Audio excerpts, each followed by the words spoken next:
정부가 이른바 유령아기 2천여 명에 대해서 전수조사에 나선 가운데 경찰은 불법 입양 거래 가능성에 대해서도 수사하고 있습니다. 현재도 온라인 브로커를 통한 불법 입양이 쉽게 이루어지고 있고 한 명당 수십만 원에서 많게는 수백만 원대에 거래되는 것으로 드러났습니다. 불법 신생아 거래 실태를 황보혜경 기자가 취재했습니다. 올해 초 한 포털 사이트에 올라온 글입니다. 아기를 낳았지만 남자친구와 헤어졌거나 키울 능력이 없다며 입양 보낼 방법이 있는지 묻습니다. 그런데 아래에는 메일이나 오픈 채팅방 주소로 연락달란 댓글이 줄줄이 달려 있습니다. 실제로 연락이 되는지 취재진이 미혼모를 가장해 오픈 채팅방 한 곳을 찾아 접속해봤습니다.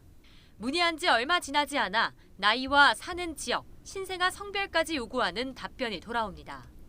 개인 입양을 원하는 사람이 있다며 구체적인 조건을 물어보지만 모두 불법입니다. 관련 법에 따라 입양을 보내려면 친모가 반드시 아기를 출생신고하고 공인된 입양기관을 거쳐야 합니다. 이를 어기면 3년 이하 징역 또는 3천만 원 이하 벌금형에 처할 수 있습니다.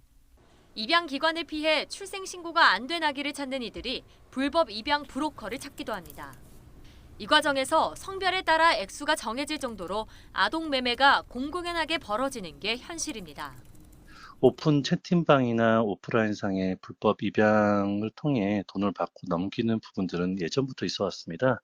특히 이런 경우 여아를 선호하는 경우가 있어서 돈을 높여서 부르는 사례도 있는 것으로 알고 있습니다.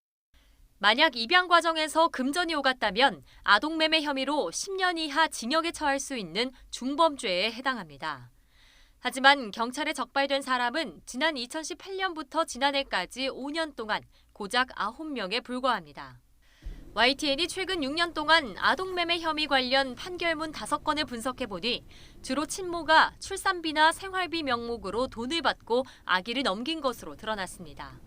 신생아 거래 과정에서 친모나 브로커가 챙긴 돈은 적게는 25만 원부터 많게는 690만 원에 달했습니다. 하지만 재판에 넘겨진 피고인 10명 가운데 8명은 대부분 집행유예로 솜방망이 처벌에 그쳤습니다. 부모가 실은 범죄의 주체잖아요. 그러니까 이 문제가 수면 위로 떠오르질 않습니다. 오히려 범죄가 적발돼서 그 처벌을 너무 지나치게 높게 받는다면 아이를 죽이거나 유기할 확률이 훨씬 더 높아지겠죠. 유령아동 2천여 명 가운데 6명이 숨지거나 유기된 것으로 파악된 가운데 정부는 뒤늦게 전수조사에 나서기로 했습니다.